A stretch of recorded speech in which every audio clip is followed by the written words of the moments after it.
Muy buenos días, queridos amigos, bienvenidos al canal Tiempo y Atención, entrando en libertad, saliendo en libertad, y bienvenidos de nuevo a los mundos chamánicos. Hoy tenemos a una autora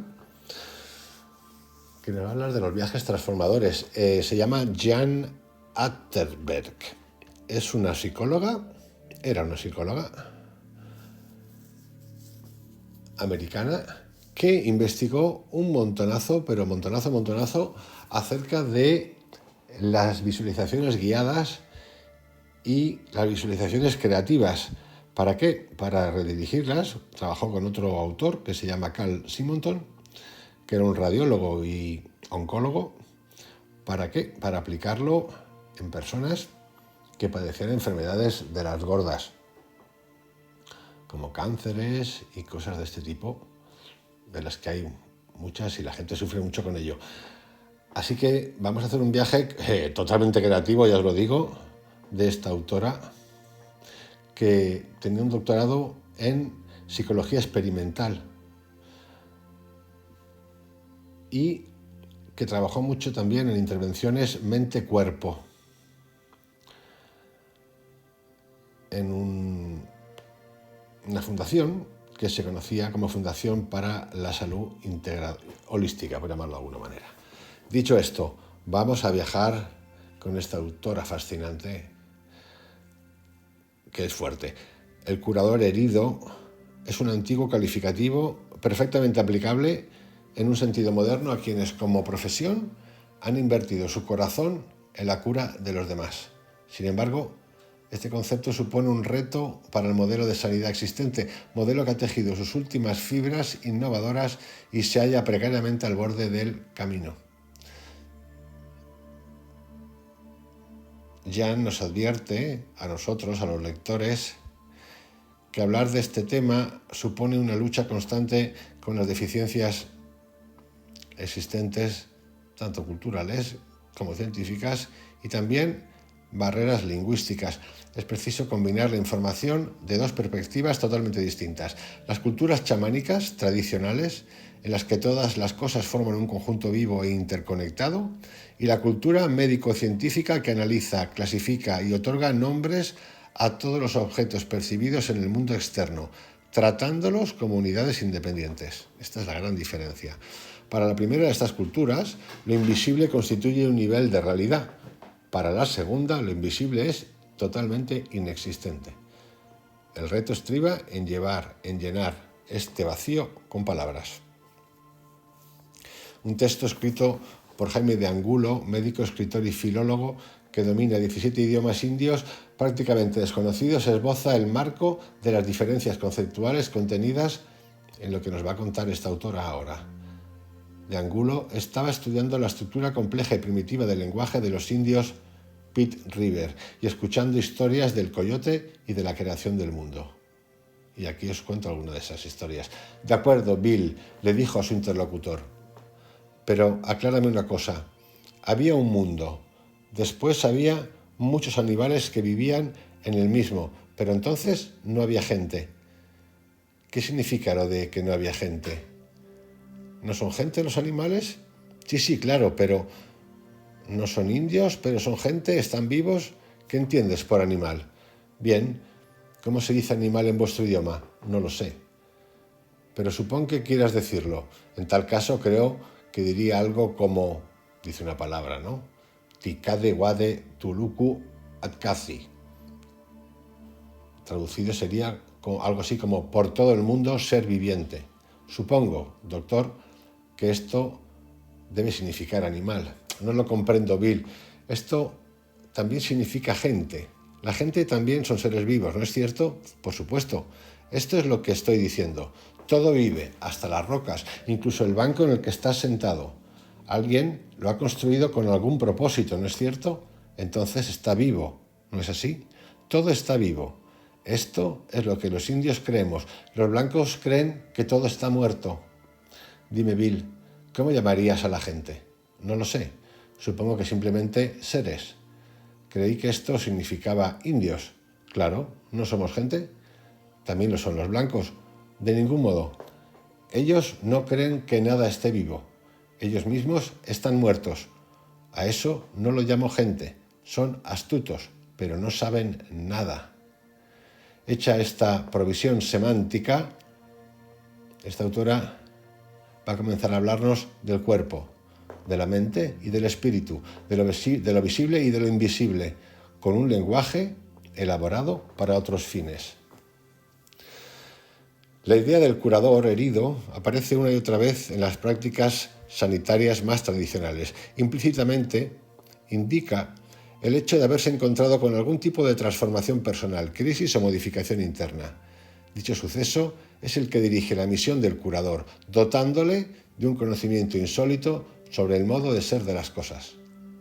De un modo particular, el concepto del curador herido se ha relacionado con el chamanismo. Por chamán no me refiero necesariamente al hechicero o hechicera de una tribu, al herbolario ni al curandero, a pesar de que puede que el sujeto practique dichas artes además del chamanismo. No obstante, los chamanes son primordialmente aquellos individuos dotados de una gran penetración sobre la condición humana, que además han alcanzado sabiduría en los reinos del espíritu. Es esta transformación y es esta información la que utilizan para practicar su vocación curativa. Los chamanes aparecieron en la antigüedad como sabios capaces de adivinar la dirección de la vida de la tribu y como médicos en los momentos cumbres de la medicina griega. Fueron las mujeres sabias o brujas durante la Edad Media y el Renacimiento en las culturas occidentales. El chamán aparece disimulado en la periferia de diversos campos, incluida la medicina, la psicología y la religión. Pero ¿cuál es su importancia y la del concepto de curador herido para el practicante moderno de la ciencia sanitaria? ¿Y por qué existe en la actualidad un interés creciente por el chamanismo, tal como el que ha estimulado la elaboración de algunos libros y conferencias, la fundación de numerosas organizaciones y publicaciones? Debemos formularnos estas preguntas con toda seriedad, ya que siempre existe la tentación de ligar nuestro trabajo al de los personajes antiguos y omnipotentes, como los chamanes, aun cuando el vínculo pueda ser sumamente dudoso. En artículos publicados en periódicos médicos, por ejemplo, frecuentemente se relaciona el trabajo de los psiquiatras con el del chamán. Estos trabajos psiquiátricos ven al chamán, al igual que al terapeuta, propensos a alterar la conducta o esquemas mentales de los pacientes desequilibrados. Pero, aunque puede que esta identificación refleje el sentir de muchos, está lejos de ser cierta.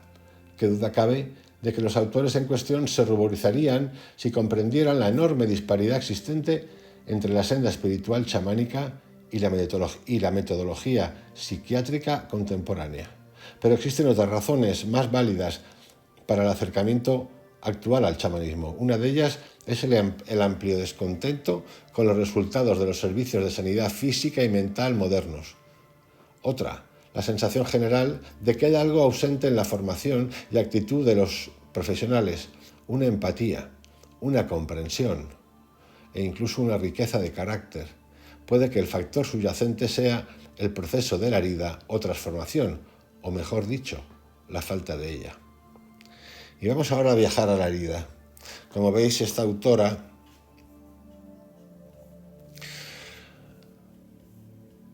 Jan Achterberg, pues es muy atrevida, que es lo que hace falta, mucha falta hoy. Existe ya mucha gente así, que cuestiona y que pregunta y que abre las puertas a lo inexistente para la ciencia moderna y no moderna y contemporánea. Consideremos en primer lugar el tema de la herida, de la crisis que conduce a una transformación personal o a un despertar espiritual, y finalmente la sabiduría necesaria para servir a la comunidad como instrumento de curación. En las culturas en que se valora el papel del chamán, el curador potencial se somete a un periodo de iniciación que agudiza su sensibilidad e introspección. Algunas veces esto ocurre de un modo accidental, como puede ser el caso de una enfermedad grave que lleve al iniciado a las puertas de la muerte. En otras ocasiones, los futuros curadores emprenden una búsqueda visionaria, sometiéndose a grandes privaciones hasta desvincular su mente de la realidad ordinaria para luego entrar en contacto con lo sobrenatural. En ambos casos, se revela la misión curativa y los instrumentos para llevarla a cabo. Esto puede ocurrir y ha ocurrido en la vida de ciertos profesionales sanitarios del mundo moderno, conduciéndolos a optar una elección vocacional, alguna incapacidad, enfermedad grave, la recuperación de una adicción o incluso el hecho de tener un hijo significativamente incapacitado ha constituido la herida o iniciación para muchos profesionales de la medicina y de tantas otras ciencias. Para otros, la herida es nuestro propio dolor psíquico, la riqueza y textura de nuestra propia vida y los lazos emotivos que establecemos con nuestro trabajo. Este tipo de herida casi mortal no se recibe asistiendo a un centro de enseñanza o recibiendo simplemente una formación, ya sea psicológica, de enfermería, médica o cualquier otro campo. Las técnicas o instrumentos que se reciben en dichas profesiones están diseñados para protegerse de ser herido, eludir la flecha de la comprensión, ser objetivo, mantenerse alejado y no intimar con el paciente. Es el dogma general de todas las profesiones sanitarias. Repito, ser objetivo, mantenerse alejado y no intimar con el paciente. Es el dogma general de todas las profesiones sanitarias. Y esto es exactamente lo que uno puede hacer mientras disfruta de una vida próspera y duradera en el campo de su elección, pero sin aprender absolutamente nada que valga la pena respecto a la condición humana, ni facilitar la curación de una sola alma, incluida la propia. No cabe duda, la misión del curador herido es difícil y la senda resbaladiza. Los chamanes saben perfectamente que su profundo vínculo con la curación supone un reto para su propia vida. Están frecuentemente enfermos, saturados por el veneno de su propio trabajo. Sus viajes a otros mundos, a otros niveles de la realidad, suponen un lado oscuro y amenazador. No existe indicación alguna de que sean particularmente conscientes de la salud física, concentrándose sin duda mucho más en la vida interior que en la exterior. Esto contrasta curiosamente con la doctrina del movimiento de medicina holística que, al igual que la medicina moderna, prescribe sofisticados rituales para protegerse de las energías y emanaciones de los pacientes. Se trata de una diferencia en la filosofía curativa que merece atención y atenta consideración y que, a fin de cuentas, ejerce una enorme influencia tanto en la vida del médico como en la del paciente. Fijaros lo que acaba de decir. Acaba de meter por en medio también en la holística, que ahora estamos todos en lo holístico. Es como el otro día en un canal de Joe Rogan que me gusta mucho, las entrevistas que hace, apareció uno, de nuevo hablando del karma, refiriéndose a una cosa bastante fea de otra persona que le habían detenido y estas cosas, y dijo, no, es que el karma existe. Bueno, ya, pero es que nosotros no somos nadie para decir que el karma existe, porque no sabemos por dónde viene el karma. Pero bueno, nos gusta manejar el karma como si supiéramos del karma. Seguimos con esta autora fascinante. Una persona que padecía cáncer, con quien trabajé, resumió el concepto del curador herido muy someramente, es decir, muy sencillamente. Lo más importante no es lo que los terapeutas hacen, sino lo que son. No se refería a su fama ni a sus diplomas, sino a su capacidad de trascender lo mundano y agregar significado a su propia vida, de modo que se reflejara en la relación terapéutica. Vamos ahora un saltito más después de la herida, que es donde están estos chamanes. Vamos ahora a la curación. Y ahora unas palabras sobre la curación, cuyo significado es intrínseco a estas palabras. La palabra curar, así como todos sus derivados, son términos vagamente pérfidos en la medicina moderna, en la que el curandero es sinónimo de matasanos o de evangelista untuoso y charlatán. En realidad, desde el punto de vista de la ciencia contemporánea, incluso la capacidad natural de un individuo para curar prácticamente todo trauma mental, corporal y espiritual recibe escaso reconocimiento en términos de investigación. Es que no se investiga, así como tampoco se suele otorgar crédito alguno a su propia capacidad de recuperación. Con decir no sabemos es suficiente. ¿Para qué estudiar? ¿Para qué revisar? ¿Para qué? ¿Para qué investigar? La remisión espontánea de una dolencia se tilda de anomalía. El efecto placebo supone un fastidio para la investigación y toda enfermedad que no se ajuste a las estadísticas es groseramente calificada de diagnóstico erróneo, remisión temporal o simplemente histeria. Claramente la curación no goza de popularidad. Imaginaros, esto es como lo del pecado que hemos hablado aquí tantas veces. Pecado, nacimos con pecado, el dolor, el sufrimiento. El mismo Stanislav Grof, que tiene su teoría, que está interesante, pero que dice que al pasar por el canal del parto nos traemos ya un paquete de dolor. Yo creo que ya es hora de empezar a cambiar el chip y no hablar de dolor. Sí, el dolor existe, de acuerdo, pero ya esto de que con el dolor, vengo ya con el dolor en el paquete, esto como lo que acaba de decir esta psicóloga. Si en principio de la potencialidad de que podemos curarnos nos lo quitamos y lo que nos aplicamos es otra cosa, el dolor, pues ya estamos capando nuestras mentes. Sinceramente, ¿qué pasa? ¿Por qué no puede estar uno conectado con lo positivo? Claro, cuando vemos el podcast de la historia de los infiernos, que ya seguiré un poquito dentro de nada, retomo, pues entendemos muchas cosas, es todo dolor. Cuando vemos la vida de Cristo, pues y cómo muere y todo lo que le hacen es todo dolor. Y nosotros tenemos que vivir ese dolor porque lo vivió y repartimos el sacrificio. Lo siento mucho, pero es que es así. Yo lo veo así. En cualquier caso, ¿qué significa curar o ser curado? Las claves que uno acepte como representativas de la curación varían enormemente y son distintas para cada cultura. En las culturas chamánicas tradicionales, la curación guarda escasa relación con la remisión de los síntomas físicos. Se refiere más bien a formar un todo o a armonizar con la comunidad, con el planeta y ciertamente con las circunstancias privadas de uno mismo. Esto puede ir o no acompañado de la curación física. Incluso cabe que el paciente fallezca, lo que inspira una enorme desconfianza, evidentemente, entre los observadores ajenos a dicha tradición. Después de todo, ¿qué clase de curanderos son esos chamanes si sus pacientes se mueren? Sin embargo, desde el punto de vista del chamán, el curso de la vida y la muerte carece de importancia, ya que no son más que distintas experiencias a lo largo del continuo de la experiencia. Pero esto mismo, el tema de la muerte, que Occidente le tiene pánico, ahora que queremos ser todos eternamente jóvenes, 100 años y parecer de 20, es de lo que tratan mucho, en este canal mucho de los hindúes, de los maestros hindúes. Y sí, de la psilocibina, de María Sabina. Es que hablamos de morir en vida, morir para renacer. Para estas personas el tema de la vida y la muerte es que están en otro lugar, pero nosotros estamos, claro, normal, yo también el primero, ya, pero no me quiero morir sufriendo, todas esas cosas, por supuesto que sí, pero ¿qué nos impide empezar a pensar en esto? Sí, el libro tibetano de los muertos. Te estás muriendo y te están hablando, ahí. Y estás muerto y te siguen hablando durante un tiempo. Timothy Leary, el viaje psicodélico. Y los bardos. ¿Qué os creéis que son los bardos? Pues el libro tibetano de los muertos.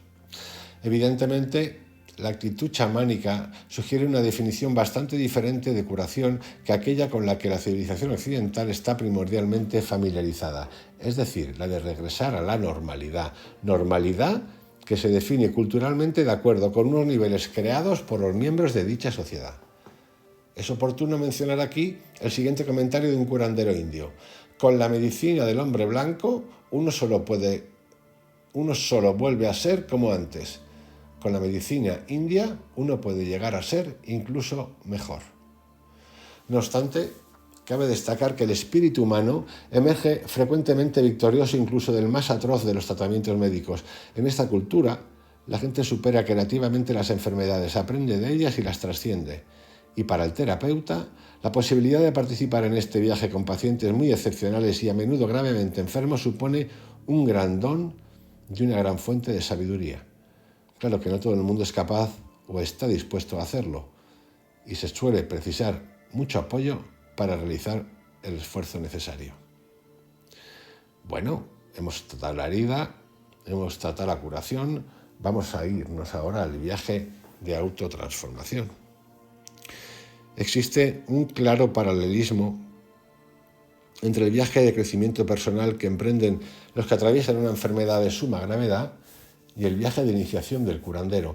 Ahora estoy convencida de que para el curandero dicho viaje significa un progreso más o menos constante en su labor simultáneamente alegre y dolorosa de autoconocimiento y autodesarrollo, además de un compromiso con su misión de servicio.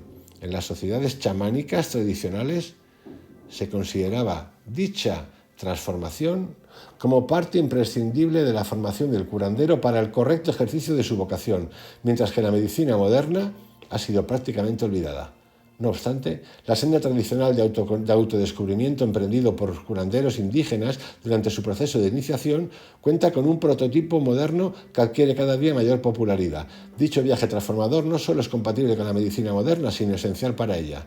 La sabiduría de la curación solo podrá progresar si se combinan inteligentemente los mejores aspectos de todos los sistemas. Utilizando mi experiencia como ejemplo, diré que el viaje de iniciación no tuvo lugar en preparación para mi trabajo, sino a causa del mismo. Además, no fue una elección consciente, ni siquiera fue el deseo lo que impulsó el proceso. Existe un proverbio latino que dice: quien vaya por su propia voluntad será guiado por los hados. Quien vaya contra su voluntad será arrastrado por ellos. La segunda parte es la que mejor describe mi participación. Lo repito porque yo me encuentro muy identificado con esto, por cosas que me han pasado. No soy ningún curandero, ni nada de eso, ni chamán, pero estas cosas las he sentido como tal. He sentido ir por el camino y ser guiado, y también he sentido, porque además una voz me lo ha dicho, que he estado yendo contra mi voluntad durante años y ya me han dicho: ya no vas a volver a salir del camino.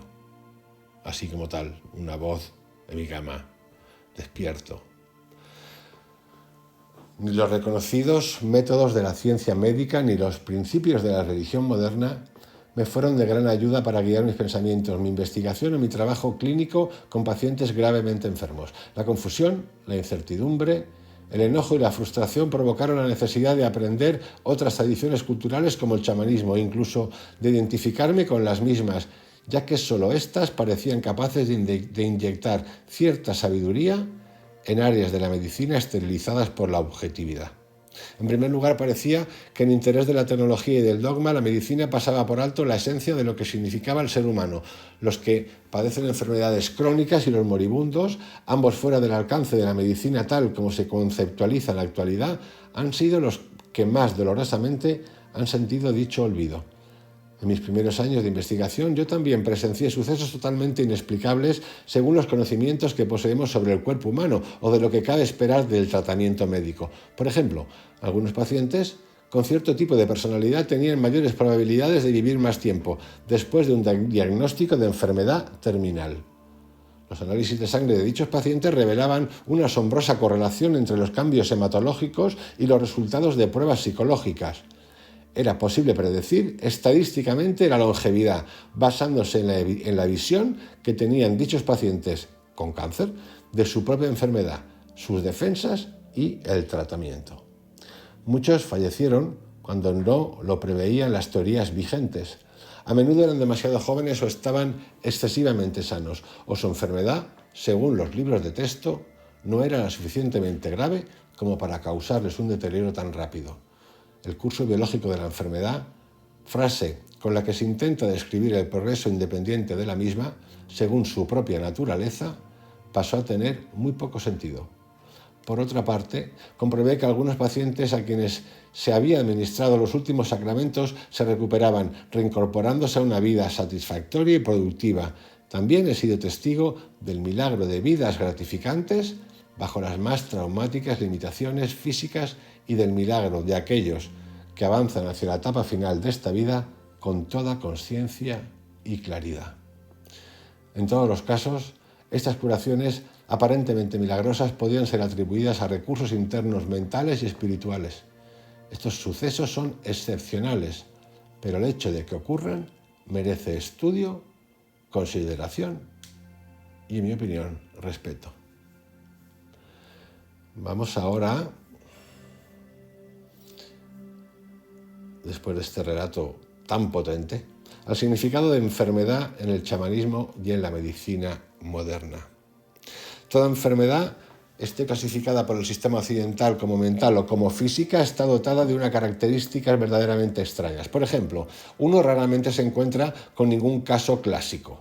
Los diagnósticos se realizan de acuerdo con un conjunto de síntomas semejantes a los manifestados por otros individuos y a los que se ha otorgado un nombre. Dichos diagnósticos son frecuentemente arbitrarios, pero parecen contentar a la gente. El doctor se alegra de haber identificado algo y el paciente de que lo que padece sea real y tenga un nombre. Sin embargo, la verdad es que cada cuerpo, mente, espíritu parece responder de un modo único a la vida interior y exterior, estrechándose o ampliándose por aquí o por allá. Sugiero que además del sistema típicamente occidental, existen otras formas de ver la enfermedad más adecuadas para la identificación de sus causas. El énfasis chamánico en los conceptos claves de discordia, miedo y pérdida del alma es una de esas formas.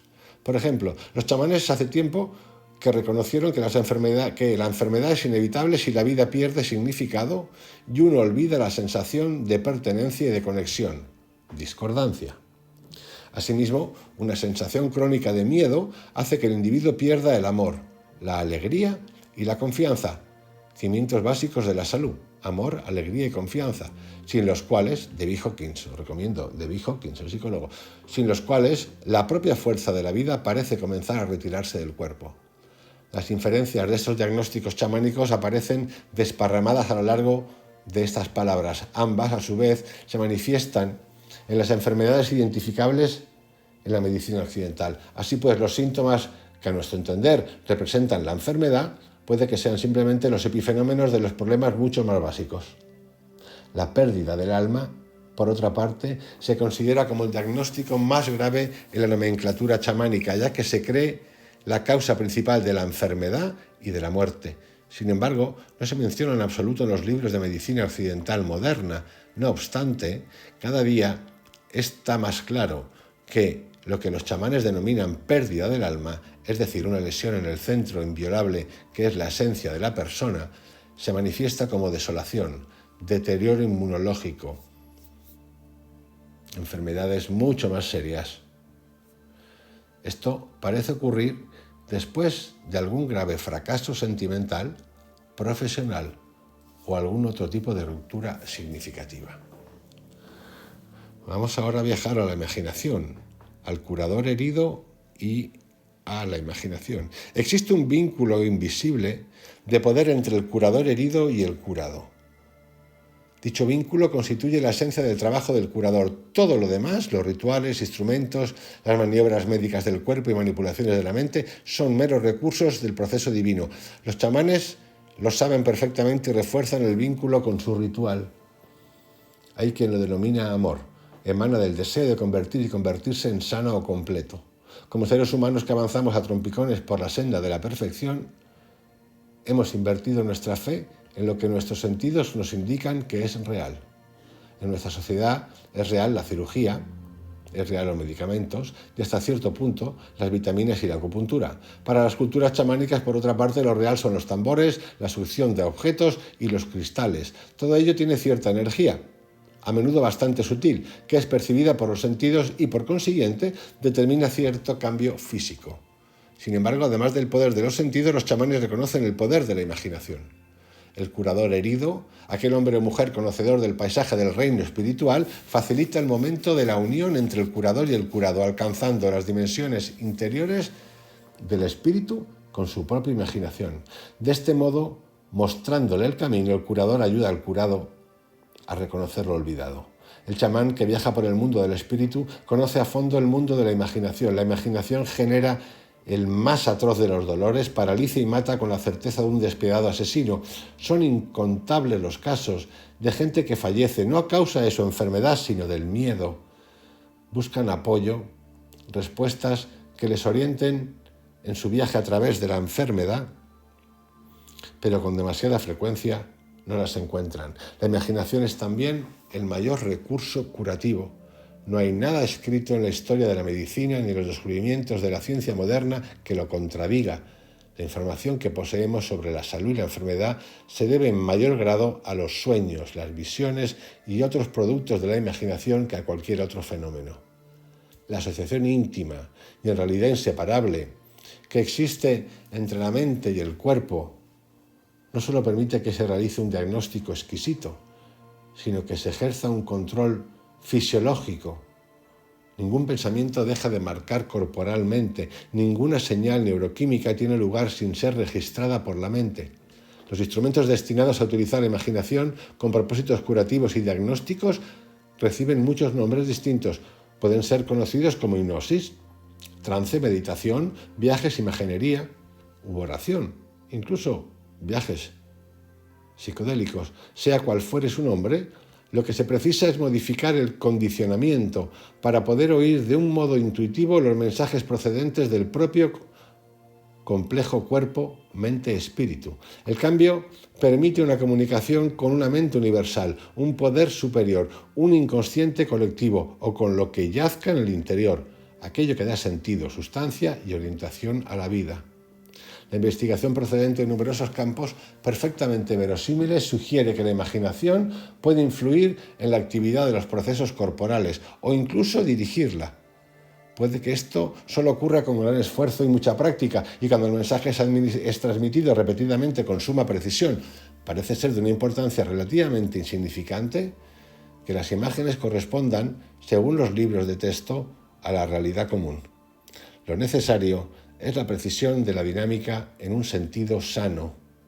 Esto exige cierta apreciación de la realidad biológica y fisiológica, aunque la forma del mensaje dirigido al cuerpo sea eminentemente simbólica. Existe todavía otra forma en la que la cura y la imaginación consiste en entrar en un momento en el que se sienta la verdad extática, de éxtasis, de ser absoluta y totalmente inseparable de todos los demás aspectos de la creación. Dicho momento en sí constituye la definición y el propósito de la curación. En algunos casos desaparecen los problemas físicos y en otros el paciente fallece. De un modo u otro, en el instante de conexión, de unión, tiene lugar la curación. Y aquí entramos en lo que es el poder de los símbolos. El poder curativo de los símbolos externos, ya sean de origen chamánico o alopático occidental, crece y decrece. Existe un viejo chiste de la profesión médica según el cual los medicamentos y las técnicas quirúrgicas deberían usarse con frecuencia cuando son nuevos, porque después de cierto tiempo en el mercado pierden su eficacia. Es cierto, por consiguiente, a nadie debería asombrarle los espectaculares descubrimientos que constantemente se dan a conocer como remedios contra el SIDA, contra el cáncer, con resultados decepcionantes después de las primeras pruebas clínicas, la correspondiente turbación de los investigadores y la frustración del público. Después de años de observación de quienes reciben tratamientos convencionales de medicina occidental y quienes han elegido tratamientos alternativos, parece factible llegar a la conclusión de que todo puede curar o no. Repito, todo puede curar o no. Aquí tengo yo una compadre de la meditación sirve, sí y no. ¿El viaje psicodélico sirve? Sí y no. He visto pacientes que se han recuperado después de ser sometidos a quimioterapia contra el cáncer, que ha estado a punto de costarles la vida, otros que lo han hecho después de abrir y cerrar, es decir, cirugía exploratoria que ha revelado un estado excesivamente avanzado de la enfermedad para justificar una extirpación, y a otros que lo han logrado después de estar a punto de morir de hambre, siguiendo algún extraño régimen difícilmente tolerable. La esposa de un doctor, a quien conocí, recibía la mejor atención médica para un tratamiento de cáncer óseo que la deterioraba progresivamente, hasta que su oncólogo le sugirió que probara cualquier cosa, porque él ya no podía ayudarla. Así lo hizo, acudiendo incluso a una vidente, y volvió sin rastro alguno de la enfermedad. El oncólogo estaba furioso. Por otra parte, una mujer que acudió a mí para que le ayudara con técnicas de imagen contra el cáncer, se había negado a tomar un medicamento reductor de estrógeno que le habían recetado para sus tumores que se alimentaban de estrógeno. En su lugar, había adoptado un tratamiento que incluía un régimen alimenticio macrobiótico, meditación profunda y estudios con un gurú que curaba con colores, además de un adivino que colgaba un péndulo sobre sus muestras de sangre. Sus tumores se siguieron desarrollando hasta que por fin se sometió a la medicina moderna, cuando empezaron a decrecer. Una vez más, todo o nada se cura, según el poder invertido en el símbolo. Ha llegado sobradamente el momento de investigar ese misterio. Y con esto, que pongo punto y final, o punto y seguido, a este viaje chamánico, a esta autora fascinante, tengo que decir algo.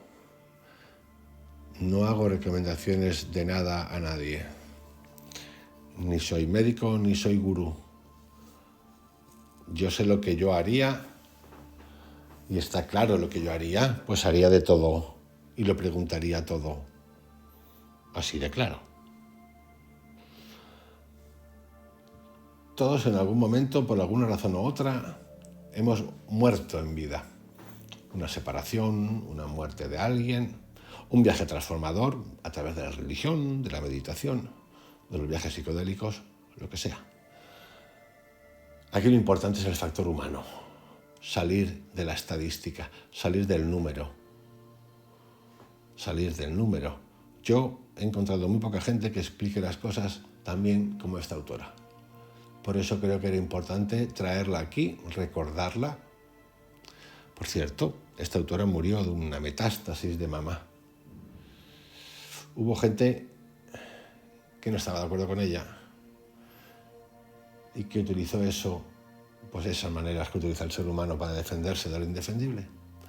Sin embargo, leyendo este texto de hoy, tan mágico, y escuchándola, nos dice todo el tiempo, sí y no, todo cura y todo no, pero ella no implica cerrar puertas a cosas que están por descubrir y que vivió en directo y que funcionaban, igual también que la medicina. Os envío un abrazo grande, que tengáis un excelente día. Disfrutar de este texto de hoy porque para mí es uno de los más potentes hasta ahora que he hecho de los viajes chamánicos. El más potente, diría, de todos. El más potente de todos. Me encanta. De hecho, me emociona ese texto y lo guardo con mucho cariño. Hasta mañana, mañana más. Os quiero mucho.